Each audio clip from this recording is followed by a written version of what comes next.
25 দিনের কন্যা সন্তানকে কুয়োয় ফেলে দিলেন মা, ঘটনায় চাঞ্চল্য।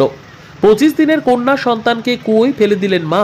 ঘটনাকে ঘিরে শোরগোল পড়েছে শিলিগুড়ির সুকান্তনগর এলাকায়। এদিকে ঘটনার খবর পেয়ে ঘটনাস্থলে তড়িঘড়ি ছুটে যান এলাকার কাউন্সিলর দুলাল দত্ত। ঘটনার খবর দেওয়া হয় পুলিশকে। ঘটনার খবর পেয়ে পুলিশ ঘটনাস্থলে পৌঁছে কুয়ো থেকে শিশুকন্যার মৃতদেহ উদ্ধার করে। গ্রেফতার করা হয়েছে অভিযুক্ত মহিলাকে।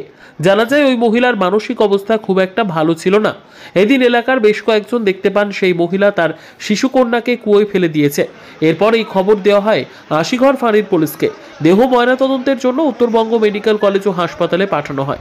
ঘটনার তদন্তে পুলিশ। 25 দিনের কন্যা সন্তানকে কুয়োয় ফেলে দিলেন মা, ঘটনায় চাঞ্চল্য। 25 দিনের কন্যা সন্তানকে কুয়োয় ফেলে দিলেন মা। ঘটনাকে ঘিরে শোরগোল পড়েছে শিলিগুড়ির সুকান্তনগর এলাকায়। এদিকে ঘটনার খবর পেয়ে ঘটনাস্থলে তড়িঘড়ি ছুটে যান এলাকার কাউন্সিলর দুলাল দত্ত। ঘটনার খবর দেওয়া হয় পুলিশকে। ঘটনার খবর পেয়ে পুলিশ ঘটনাস্থলে পৌঁছে কুয়ো থেকে শিশুকন্যার মৃতদেহ উদ্ধার করে। গ্রেফতার করা হয়েছে অভিযুক্ত মহিলাকে। জানা যায় ওই মহিলার মানসিক অবস্থা খুব একটা ভালো ছিল না। এদিন এলাকার বেশ কয়েকজন দেখতে পান সেই মহিলা তার শিশুকন্যাকে কুয়োয় ফেলে দিয়েছে। এরপর এই খবর দেওয়া হয় আশিঘর ফাঁড়ির পুলিশকে। দেহ ময়নাতদন্তের জন্য উত্তরবঙ্গ মেডিকেল কলেজ ও হাসপাতালে পাঠানো হয়। ঘটনার তদন্তে পুলিশ।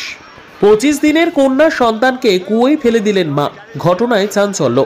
25 দিনের কন্যা সন্তানকে কুয়োয় ফেলে দিলেন মা। ঘটনাকে ঘিরে শোরগোল পড়েছে শিলিগুড়ির সুকান্তনগর এলাকায়। এদিকে ঘটনার খবর পেয়ে ঘটনাস্থলে তড়িঘড়ি ছুটে যান এলাকার কাউন্সিলর দুলাল দত্ত। ঘটনার খবর দেওয়া হয় পুলিশকে। ঘটনার খবর পেয়ে পুলিশ ঘটনাস্থলে পৌঁছে কুয়ো থেকে শিশুকন্যার মৃতদেহ উদ্ধার করে। গ্রেফতার করা হয়েছে অভিযুক্ত মহিলাকে।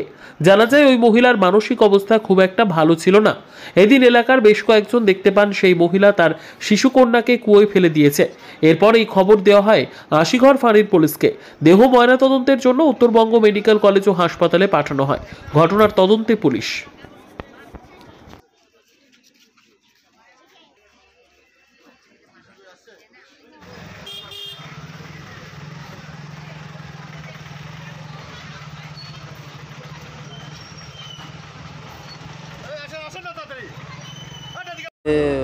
দু মাসের 25 দিনের বাচ্চা কুয়ায় পড়েছে, মেসেজ গেছে। আমরা সাথে সাথে যত তাড়াতাড়ি সম্ভব হয়ে এসে দেখি প্রচুর 25 থেকে 30 ফিট জল ছিল। তো তারপরে আমরা ডিপলি পাম্প লাগিয়ে জল শুকিয়ে একজনকে ল্যাডারের মাধ্যমে নামিয়ে রেস্কিউ করলাম।